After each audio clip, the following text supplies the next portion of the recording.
What's going on, all you Facebook Live and YouTube Live fishing freaks? We'll be talking fishing this evening. Gonna be a short episode. I got to get up early in the morning and head back to St. Clair for the third trip. We're gonna talking about my trip this spring. Talking about the last trip I just went on with Misty and Dusty and a few others. Talking about some tournaments we had recently. Talking about what I think happened making the Kentucky Bass Nation Team Tournament Trail Championship. Right after this short intro, we're going to get right into talking about fishing over the last few weeks. Haven't been live for a few weeks due to the amount of fishing I've been doing. I was live last, I think, Wednesday or Tuesday, actually, for a few minutes there on the river. So after the short intro, let's get into it.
What's going on, guys? Thank you guys for joining this episode of On Another Line Live. We're going to be talking about some fishing things that have happened over the last month and a half that I haven't been live.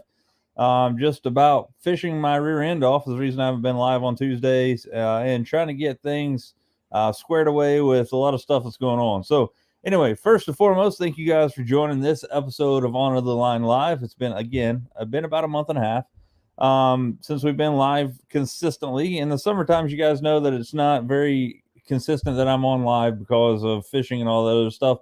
Wintertime is when it's every Tuesday. Now it's just like hit or miss whenever I can find an opportunity. So one of the things that we're going to talk about here is what's up, Andrew? What's going on, man? We are working on creating a new trip. Actually, going to Lake St. Clair. I'm leaving tomorrow morning. That's the reason it's going to be a short episode. And I got to get up at 4 o'clock in the morning. We're driving to St. Clair. But 2 weeks ago, Misty and I, and then Dusty and Terry Lee, we had our annual The Trip. You guys haven't seen much on the way of YouTube when it comes into that because, guys, I've been a slacker on the last couple of weeks, and that's editing videos. Now I got about a month worth of fishing videos to push out in just a few days, which is it's been pretty time consuming, to be honest with you. But I do have some new content coming up.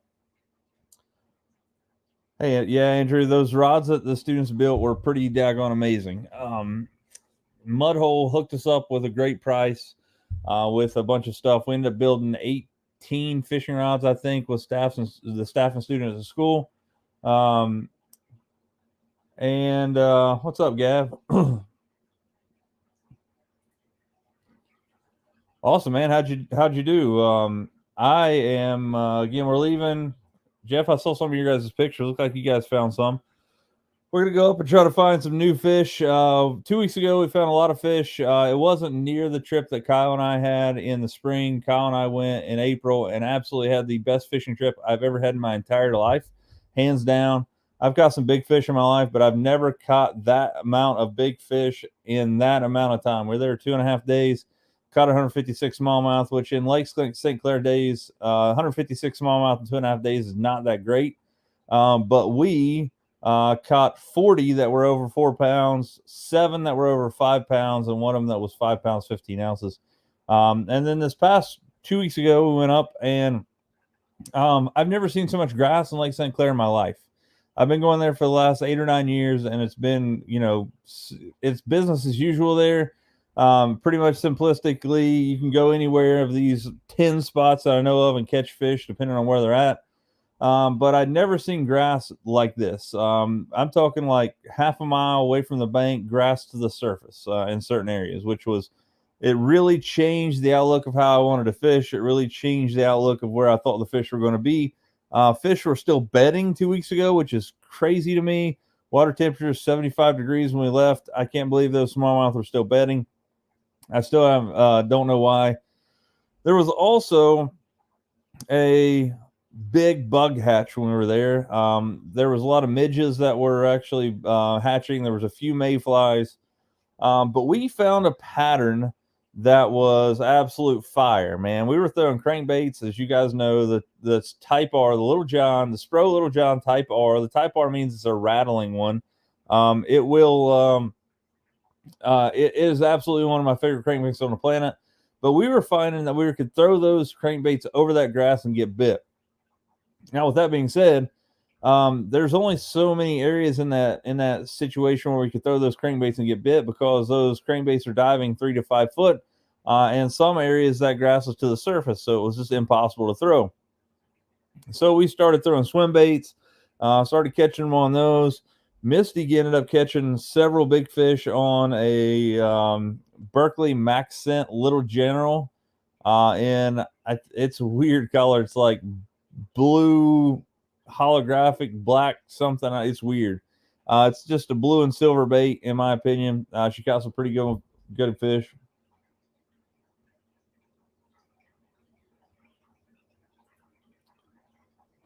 Nice, man. 50 pounder basically out of the river. That's a pretty good fish, man. That's a great fish, actually. Yeah, man, that's what I'm fearing. I figure that the fish are going to be probably moving out deeper, probably looking at that 12 to 14 foot of area. So I'm looking at deeper grass. I'm hoping to find some.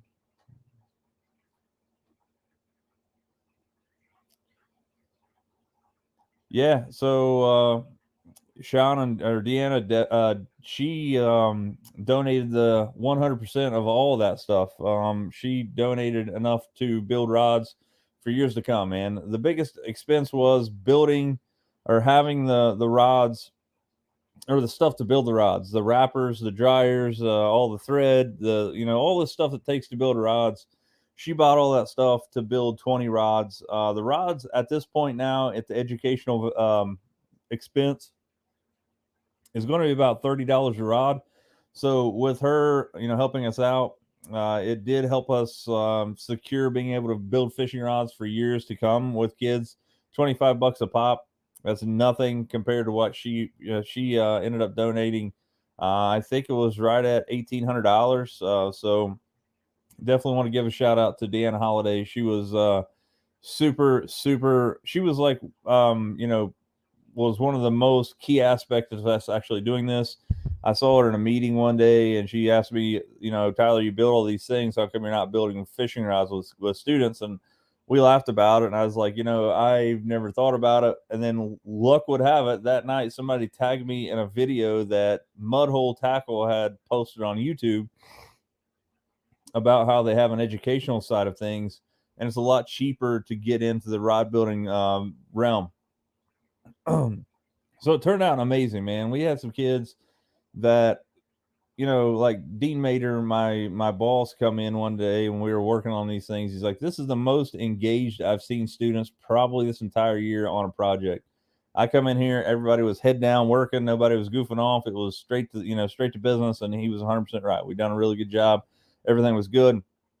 And it goes to show with the administration of my school giving me kind of the freedom to bring in new projects like that as well. So obviously, shout out to Deanna for bringing that in, but also a shout out to my administration there at Dawson Bryan High School to let me do stuff like that, because it was really rewarding for me.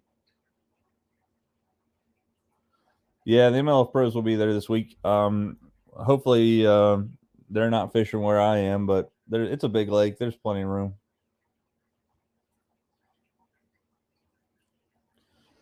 Yeah, so I'm hoping that they're a little deeper. I know some grass lines that are like in the 14 to 18 foot range, and if those grass lines have fish on them, they're going to be big. I imagine a 5 pounder is not out of the realm of finding them. But This is my third trip to Lake St. Clair this year. The first trip, again, we absolutely smashed them. We tore a bone out of it. It was the best fishing trip I've ever had in my life. We caught so many fish that were giant. It was crazy. Caught a decent amount of fish this last time we went. I think over 300 between two boats, and it was a great time. We had an amazing time. Went to Lake Erie after that. Fished with Get Hook Charters, and we had a great time. We got to fish with Darren Abbott, the Lawrence County game warden. I was the first mate on his boat for my buddy that runs the charter Get Hooked, and it was a good time, man. It was a really good deal. We put a lot of fish in the cooler and in the freezer, and we had a great time. That goes without saying. If you guys are looking for a walleye charter on Lake Erie and you're looking at the western bay around Port Clinton, down that way towards the Davis-Besse power plant this time of year, but if you want to go later in the year and you want to fish Huron, they take their boat down there. They'll hook you up. It's a great deal. Check them out on Facebook. Get Hook Charters. They will, Captain Chuck and Scott. They absolutely, they have a great thing going on, man. You're not going to find a better time. And if they're booked, you need to check out Aaron Dix at Only Fins Charters, which is another good buddy of mine. That's two different charters. They're all buddies. They all hang out and live in the same basically vicinity of each other. So if you're interested in getting a charter on Lake Erie, Get Hook Charters, check them out. And if they're booked, check out Aaron Dix at Only Fins, and they'll get you out on the water. And I'm telling you, you don't have to bring anything, man. If you like to have you a cold pop every now and again, they'll take them out there. They'll put all the bait with you there. They're trollers. They have all the bait, throw all the stuff out there for you. Only thing you got to do is have a fishing license and reel them in. They'll clean the fish for you. You'll put them in a bag. You'll take them home. It's literally, that's it. Bass to bite on the river right now, man. I tell you what. So let's jump into that. I fished the river almost every day last week. Pre-fishing for Kentucky Bass Nation Team Tournament Trails this weekend. I found fish throughout this entirety of this week, and I would hit different grass piles. I didn't pressure them too much, but I found fish in the river on grass this week, and I was throwing a Berkeley chigger crawl, which is basically just a small crawdad bait. I was throwing the chigger crawl, crazy leg chigger crawl, which has some really long tentacles on it, but I was throwing a regular chigger crawl too and getting bit. But we fished on Sunday, on Father's Day, for the KBN, and the fish that I'd found throughout this week were gone. I don't know what the deal was. They were not pulling any water. It was a low flow day. We ended up locking through with 3 hours left to go in the tournament, locked through the Greenup Dam, went down below the Greenup Dam and fished some rock piles. And Kyle ended up catching a 2-pound smallmouth that netted us like 8th place. So I've been digging through the points today, and I don't think so. How the KBN works is that you have to finish in the top 5 of any tournament to qualify for the championship. So let's just say that you finish second at one tournament, you're in. You don't have to worry about it. You can fish the rest of them if you want to, but you don't have to. If you don't make one of those, so if you didn't finish in the top 5, which Kyle and I did not, what you could do is you can qualify what's known as a wild card spot. Wild card spot is the top 5 entries or top 5 teams that didn't make it outright by finishing top 5 in one of the qualifying tournaments. So the best I've looked, and I could be totally wrong, but I think we finished second in that wild card, which will give us a berth into the Kentucky Bass Nation Team Tournament Trail at Dale Hollow in November, which is going to be a crazy deal. Yeah, man, the holidays are amazing. I love those guys. When the MLF tournament, if it's a full, if they get away every fish and not the top, I think it's the top 5 fish though. I would say somebody that really finds them, I'd say it's going to take 23 to 25 pounds a day to win, my guess. What's up, Tank? Hey, buddy, how you doing? Yeah, so I'd say it's going to take 25 pounds a day to win that thing, because here's another thing. Canadian Waters just opened up this weekend, or opens up this weekend, I believe. So they'll be able to go over to Canada, Canadian waters. They'll be able to fish like Bell's Hump and places like that haven't been pressured all year. So they're going to have a lot better of an advantage than most people. The BFL is coming up very soon. I think it's in 2 weeks. It's coming out of the Detroit River. Matter of fact, all Michigan BFLs are coming out of the Detroit River, which is actually pretty cool because you can run to Lake St. Clair, you can run to Lake Erie, or you can fish the Detroit River, which is actually a great place to fish.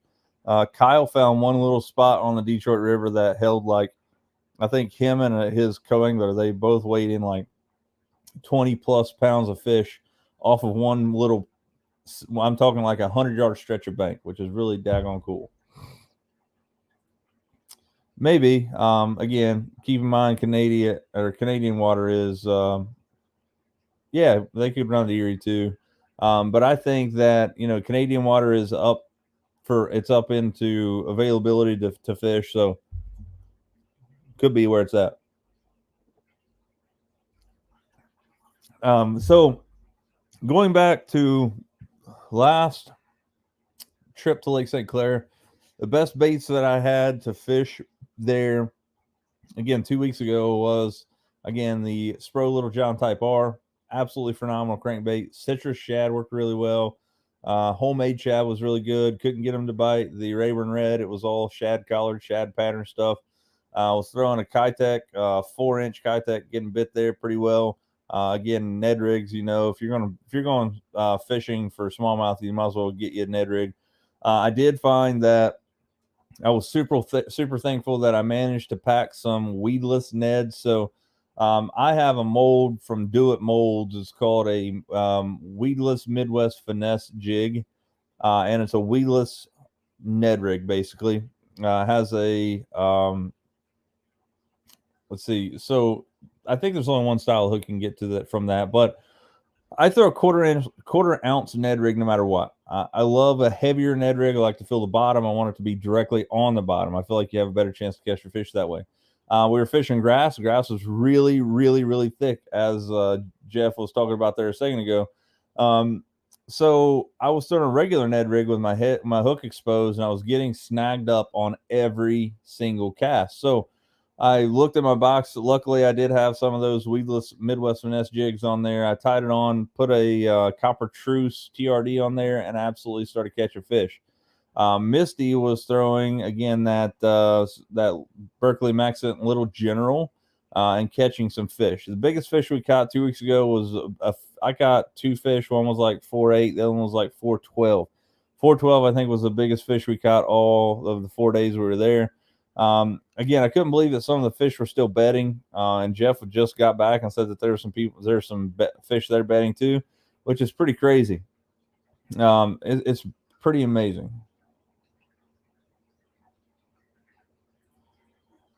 Yeah, man, corn. Just throw you some corn out there, which I think, and from what I'm reading, may become illegal this year in Ohio, which is dumb, but whatever.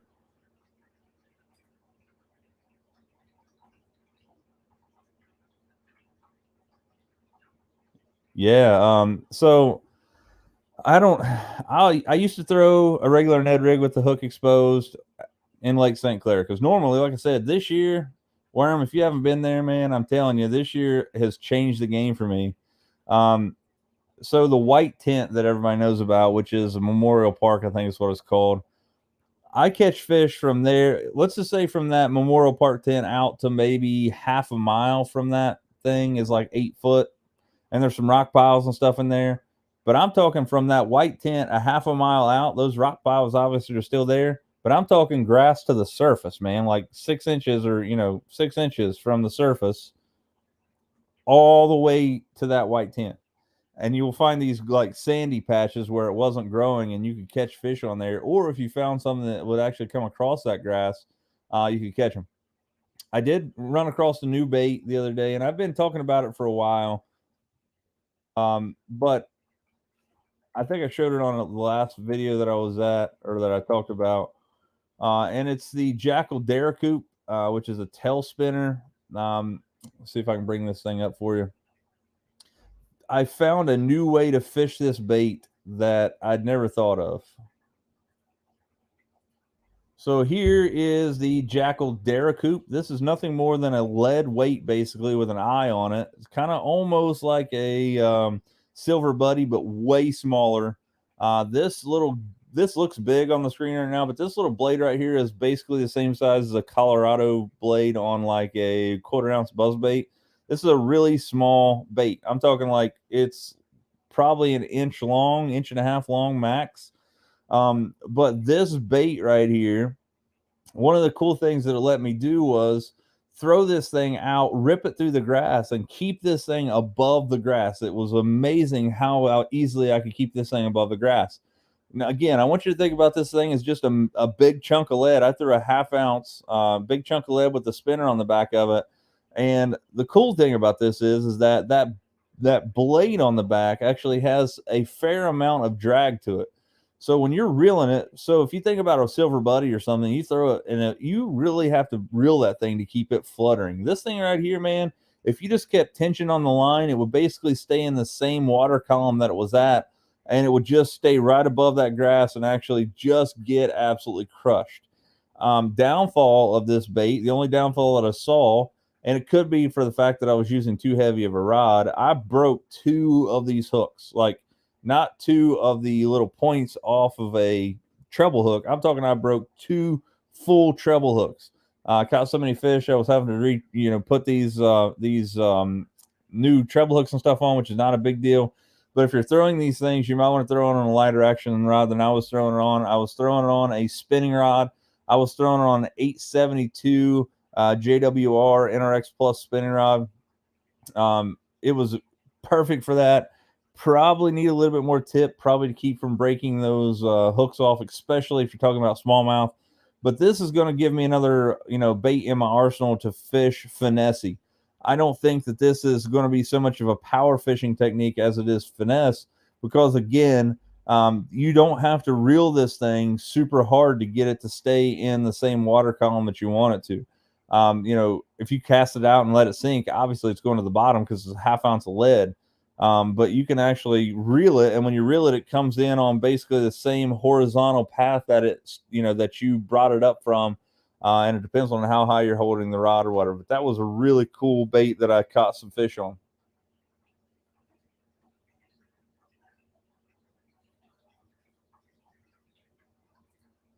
Really? That's awesome. Not awesome that it sank, but that is maybe that's I guess that's why it's called Memorial Park. That's it brings a whole new meaning for that point to me, to be honest with you.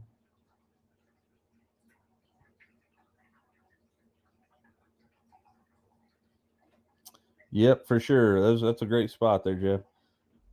Yeah, Tyler. As far as I know, we will be probably representing King's Daughters Medical Center again, depending on if JR gets the nod again. But we will be there. I would say I'll be there no matter what. Had a great time. They had a great thing going on. Love that thing. By the way, guys, if you don't know what Casting for Kids is, there's a Casting for Kids tournament that's on Paintsville and Yatesville Lake. You fish Yatesville. I think there's 160 boats, and it is very competitive to get in, guys. Like you have to fish it the year before, and if you do that, they'll give you an automatic chance to enter it. That don't mean you have to. And if there's any that are like just not that nobody doesn't want to fish, then they give those out to public, and you have the ability to fish it. It's a decent amount entry. They pay out like 10 grand. You fish, you make a cut. I think it's top 25 goes to Paintsville Lake the next day. I saw some pictures this past week or whatever when they had the Casting for Kids kids derby at Paintsville. Man, it looked like there was thousands of people there. I was super proud of that. I had nothing to do with that, by the way. I didn't lift a finger there. I just fished. But they, Ferguson and those guys, they have an amazing thing going on, and I'll do what I can to help support them for sure. What's Amber? What's up, Amber? How you doing?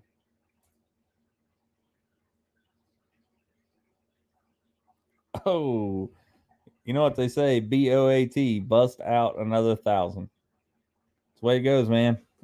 Especially here in Ohio when we only get to use our boats like 4 months a year. But that's the way it goes. What do you use to catch catfish? It's a huge question there, man. To be honest with you, depends on where I'm at. If I'm at a pay lake, which is, I like fishing Pay Lakes. Most people think it's cheating. Whatever. I get it.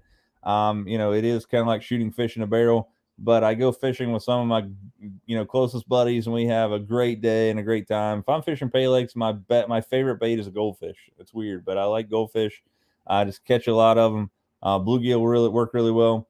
The Ohio River or a river system, I'm going to be probably using some kind of cut bait, maybe a skipjack, maybe a shad, depending on what I can get. Probably going to be fishing on the bottom. You can't fish with them anymore; they're illegal. But Israeli shad, which is a small version of the Asian carp, which is taking over. I've been seeing some down at the Ohio Greenup Dam, Ohio River.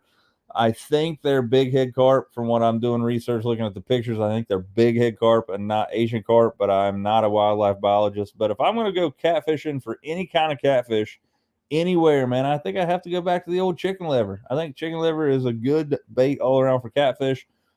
Quick little pointer. If you're fishing catfish, you can actually take some thread, like actually sewing thread, put your chicken liver on that hook, and then just wrap that thread around your hook several times and break it off. You don't have to tie it. You don't have to do nothing. Just wrap that thing around there. Keep that chicken liver on there way longer, and you'll catch more fish on it. But if I'm at a Pay Lake, goldfish are my favorite. I just get bit on them a lot. Bluegill probably be next. But if I'm fishing the river or someplace that is, natural or wild roaming fish, I'm going to be fishing some kind of cut bait. I'll have to check it out, man. Thank you for that. Yeah. So first and foremost, like their Facebook page, and they'll be posting that stuff regularly. As soon as the day is available to register, get on there and try to register. I think what they do is I could be wrong, but I think they let everybody register as soon as you can get on there and register. And if you had a birth last year, then you're guaranteed. But if not, it's first come first serve. It is very, very, very competitive to get in. I learned that this year. I didn't have a clue. I thought they took everybody, but Yatesville's only so big, and there's only so many parking spots. But again, like their Facebook page. That's the only thing I know. And if I hear anything, I'll let you know. But as far as I know, first come, first serve. No way to get around that.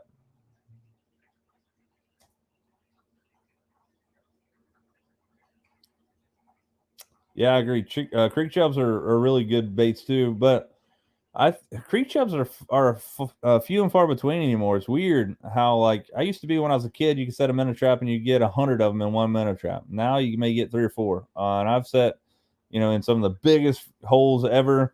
I mean, I've caught some really big like creek chubs with night crawlers and stuff. Actually, fishing for them in creeks, but as far as catching them in minnow traps and stuff, it's a lot harder anymore. I just don't know if there's that many of them, or my holes are always getting cleaned out for catfishermen because there's so many of us around here. Who knows? But I like creek chubs as well. And yes, pantyhose does a great job if you have some handy. I do not, so thread it is. So we went again. So I went and fished this week on the Ohio River. Had a good day. The cool thing about it was I was live last Tuesday on YouTube only, and I just did it for the last 30 minutes of the day. I was getting late. I'd caught some fish, but I was just pre-fishing for a tournament, and I was like, you know what? It's Tuesday. I'm usually live on Tuesdays. I put my phone up on this holder, and I went live, and I ended up catching 2 of the biggest fish of the day on live, which is pretty cool. So if you guys got to check that out, it was a pretty cool deal. And I would want to thank you guys for joining. It was pretty tough to do because I was looking constantly at the comments, trying to fish. It was really tough. It was really hard, but I did catch a couple fish on live in the last 30 minutes that I fished. It was a really good deal. So hopefully you guys caught that. If not, it's out there on live. I agree with that, man. Like I said, I think that there's so many people catfishing because there's so many Pay Lakes around here, and it's so, guys, Pay Lake fishing anymore is competitive. Like, it's not like it used to be. Like, you would roll up with some like night crawlers and some cherry chicken and you'd be in. No, it ain't like that anymore. I mean, people rolling in there with $500-600 catfish rigs, and that's each, and then they got more bait than. And I think another reason that bait isn't as plentiful as it used to be is I am the I guess I'm kind of like I know I'm in that I fit the bill here. But if I catch a bunch of bait and I go fishing, obviously you can't turn the bait loose in a pay lake because you don't want to stock the hole there and then they give them plenty of fish to eat. That's not the whole deal. But you think you would take that bait and take it back to a creek and you would turn it loose and have that bait. Well, that's not what happens. I usually give it to somebody there at the Bay Lake, and then who knows what they do with it. 9 times out of 10 ends up dead in somebody's live well bucket or whatever.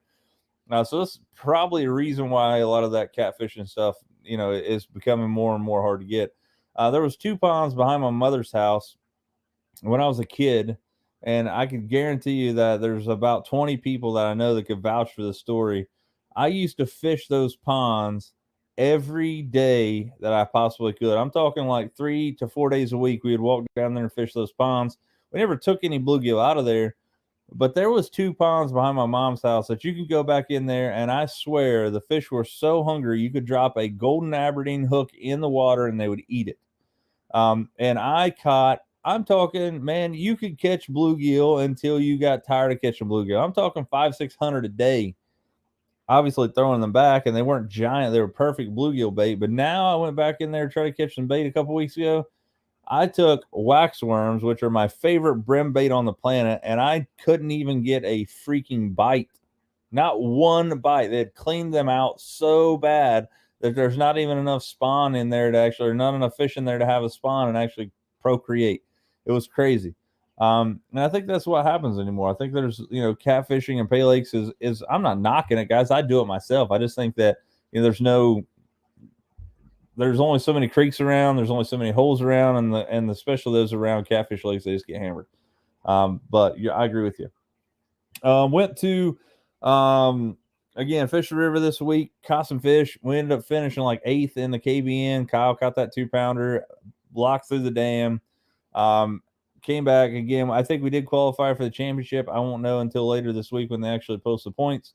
But I think we made a wild card spot, which will be headed down to Del Hollow Lake in Tennessee for the championship, which is going to be again in November like 18th. So good Lord, I'm glad I have Stormer gear because it is going to be chilly.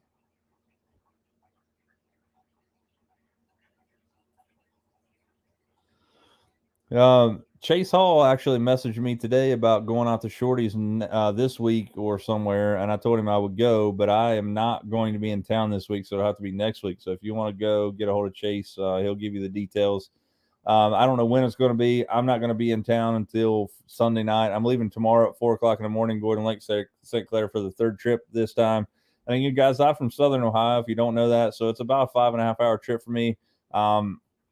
So 3 times Lake St. Clair, I'll take it. It's gonna be a good deal. Like I said, man, get a hold of Chase. He'll give you the details. You're more than welcome to go. He said something about going out and catch the bait or whatever. We'll go do it. Eric Murphy and those guys normally go with me. Go to Shorty's, go to Sky somewhere, have some fun. Usually like to go on like Wednesday, Thursday, somewhere in there. That way it's not so so crazy. I know you have football practice and that stuff, so we'll figure it out.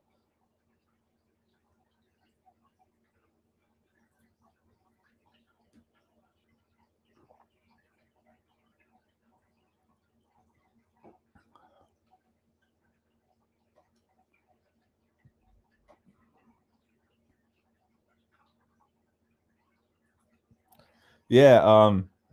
So that's the deal. Like when I was a kid, I used to. So when I was a kid, things were a little different because I spent my life in a creek. That's where I grew up. Like I'm lucky that I don't have like some kind of disease that you can't wash off, and who knows, I may have. But like my idea of a good time was going down flipping rocks in a creek looking for crawdads. I did that for years, man. I mean, I don't know how many times I've been pinched by crawdads. I'm talking like, and that's another thing that's not as plentiful as it used to be. I don't know why. Crawdads used to be everywhere, and I'm talking big jokers, man. They were giant, but things change is what it is. Like I said, just stay in touch with Chase. I will talk to him. It will not be this week. I will not be back from Lake St. Clair until late Sunday night. So it'll probably going to be sometime next week, probably Wednesday, Thursday, depending on what days he's got to work. So there's so much changing right now at Colgrove that it's not going to happen this year. I can promise you that. Um, but I'm looking into it. But the problem is with fishing teams. Somebody mentioned it the other day when we were building those fishing rods. Somebody mentioned on there, this is awesome. I wish now if we could get bass fishing teams in schools. Well, so in Ohio, that really is the only state that doesn't offer bass fishing as a sport. It's not sanctioned as a sport. So Deanna and I are actually probably going to try to work this winter about trying to get, the state of Ohio to sanction that as a sport. The problem is with bass fishing in Ohio in the high school era is that it becomes a club sport, and club sports means that you have to raise all of your own money. Which, if you're talking about like I don't know, like if you just went out like fishing one day a week or like went to Vesuvius fishing, you could probably pull that off no problem. You could raise a couple $100 and make that happen. When you're talking about bass fishing, you know as well as I do, it's super expensive. You got to have a boat to do that. You got to have fuel. You got to have oil. You got to have baits. You're gonna have rod and reels. It's thousands of dollars. With the states, sanctioning it as a sport, um, we get state funding from that, and that's the major hurdle we have to go over. Because I personally don't have time to knock out all of the fundraising. And another thing is that, not to sound like I'm selfish here at all, but the way bass fishing works is that you have to have a boat, and the school's not going to buy a boat, even a junker. They're not going to do that. So it's wear and tear on my boat, and if the motor blows up, then or when I'm fishing it, it's going to have to be replaced, and a new motor for my boat is going to be like 20 grand. So that we're looking at a bunch of different ways to kind of negate that or circumvent that. So hopefully we're working on it, but I don't know exactly when that's going to happen.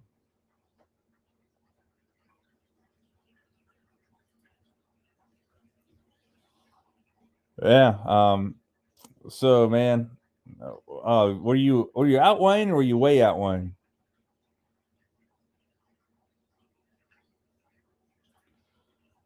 Yeah, like I said, Deanna Holiday is the one that donated all the money for our fishing rod build this past week, which was amazing. We built 18 rods with staff and students. They killed it. It was an amazing time. I enjoyed every second of it. But like I said, there's so much changing at the school, crazy amounts of stuff, between two new principals and two new positions and an assistant principal here and assistant principal there. There's just no way that they're going to even look my way for a bass fishing team right now. I can promise you that. What's up, Matthew? How you doing, buddy? The Hammer himself, Matthew. I'm glad you joined. We're planning a big catfishing trip. Not this week. I'm going to Lake St. Clair tomorrow. Won't be back till Monday. But one day next week, we're all going to meet up somewhere, Sky Lake, Shorties, somewhere. I don't know. You're the catfishing guru. Find out where they're hitting at, and let's roll up in that thing about 10, 12 deep and see what we can do. Ended up finishing eighth. Mark, we didn't kill him. My fish that I found throughout the week, not so great. On the weekend, they were pulling water all week, like good amounts of water, creating current, and that was causing the fish to eat in the river. In any river system, in my opinion, if you don't have current, you don't have fish feeding, in my opinion. So the fish that I had found were not hungry, or they had moved. But that's river fishing for you. I think we did end up making the championship though. We'll have to see when the final points tally the final points tally shows up. I'll be able to let you know. What's up, Mitch? How you doing, buddy? Been a while. Okay. So yeah, a little different. Way out Wayne's way different. Quick story, and this is kind of like not school appropriate. So we were playing a gig there in Wayne at or actually Fort Gay, West Virginia, there at R Bar. If you've ever been there, it's just a block building. We played there on Friday night, Saturday night. Rolled in there on Friday night. Was an absolute blast, man. I'm talking about. We had so much fun in that little joint. It was so smoky in that bar though. They couldn't have set the place on fire and got it any more smoky in there. It's just a block building. It's about 8 foot ceilings. I'm not that tall of a guy. I'm like 5'10" on a 5'11" on a great day. So they have like a 1 foot stage you step up on for the band. Me and Eddie were sitting there playing, and my head was about 8 inches from the ceiling. So I was just inhaling all that smoke. When I walked out of there, my clothes felt like, they smelled so bad that I felt like I was going to have to burn my clothes. We roll in there the next day, and it was like a ghost town, man. We were really pumped up because thought we were going to have a great day. There was 2 people in the bar the whole entire time. And I swear to you, there was a guy that rode a bicycle into the bar and chucked out some pills on the table. Couldn't tell you what it was. Probably Oxy. Who knows? I don't know. This guy rode a bicycle into the bar, which was number one. 2, threw out some pills on this table to this one guy that was one of the 2 that was in there. The guy peeled off some money out of a stack of cash he had in his pocket, gave it to that guy, and the guy rode his bicycle back out of the bar. That was my one and only trip and gig at our bar in Fort Gay, West Virginia. Probably a great place. I just won't be back. First thing I'm throwing on Lake St. Clair tomorrow is going to be a Duo Realis spy bait in Ghost Gilly, I think it's called.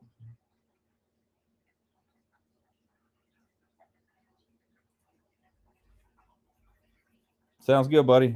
Like I said, I won't be back in town until Sunday. Probably going to be like Wednesday, Thursday of next week, depending on what lake we choose. If we choose Shorty's, I like going Thursday because that's when he first opens back up. I feel like the fish haven't been, molested all week, from Sunday through Thursday. Got a pretty good chance to catch a fish. Last week when we were out there, it's pretty tough, though. I'm not going to lie to you, so we may have to look somewhere else.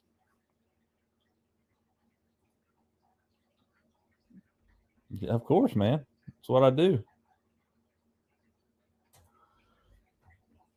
Z-Man chatterbaits. I think that a jackhammer is the chatterbait. But I will tell you, is it worth $20? Probably. But are there baits on the market that I like just as well and they're cheaper? I do.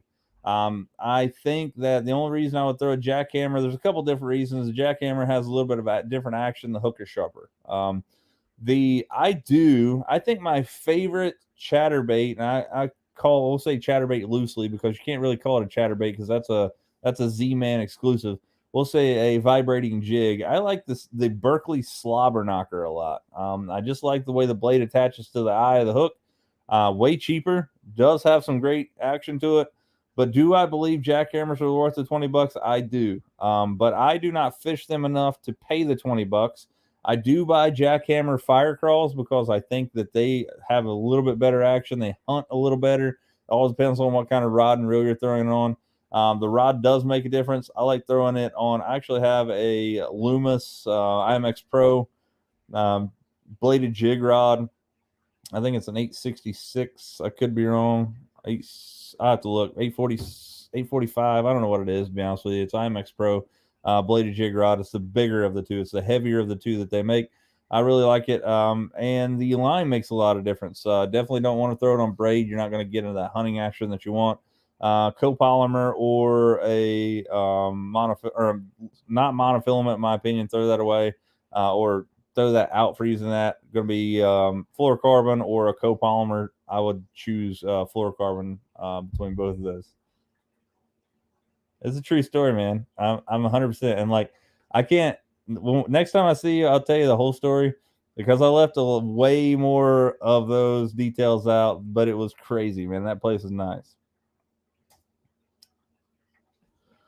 Were the mayflies really bad up there, man?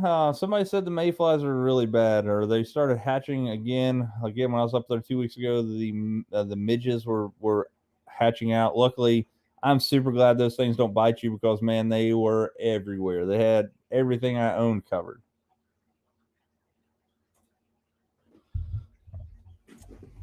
I personally, and it's weird because there's not much grass around here, but I feel like chatterbaits, they're mostly beneficial in grass. I like it around grass. That's the reason I chose the heavier of the IMX Pros chatterbait rods because it gives you more backbone to rip that out of the grass. Do I think they work in clear water? Sure. It depends on the collar. I do believe that shad pattern, something that's going to be like a sexy shad, something that's going to imitate a bait fish. And it also depends on the trailer that's using. I did start throwing a smaller version of the It's a Yamamoto Seiko. They have a smaller version of it now. I like it a lot. They're white and chartreuse. I like those a lot. But I do believe you can catch them in clear water too, for sure.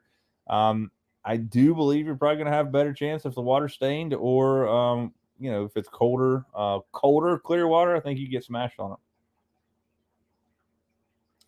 Yeah, I've seen the mayflies that were posted. People were showing. I have a buddy that was there this weekend. He said he was showing pictures of them like stacked up in front of buildings and stuff. I remember when I was a kid, man. One time the mayfly hatch was so bad when I was at Lake Erie walleye fishing that they were pushing them off the roads with snowplows. It was crazy. The When the sun went down, they shut every light in the whole. It was like there was like a power outage on the grid, and they shut every light off. There was no street lights. There was nothing. It was just everywhere. It was dark as I don't know what. Restaurants shut down at like 6:30 in the afternoon.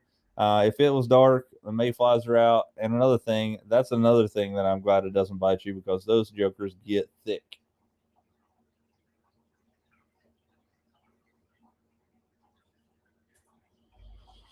Good to know, man. I appreciate the heads up.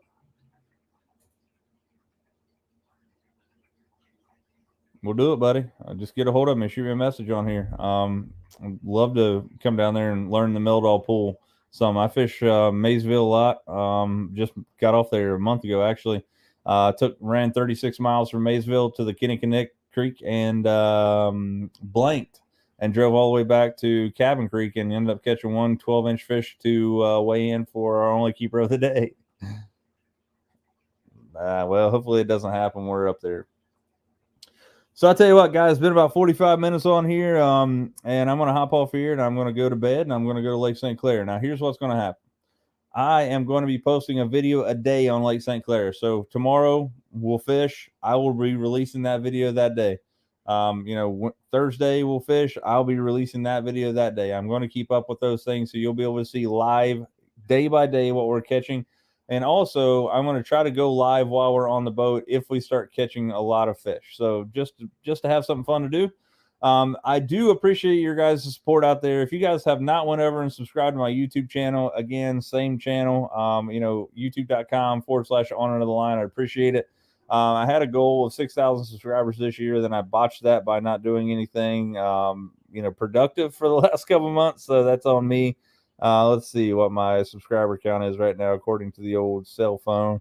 4,276, which is not too shabby.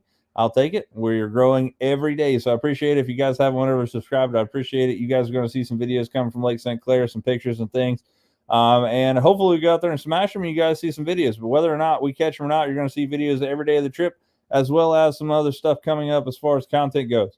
So again, thank you guys for joining this episode of On Another Line Live.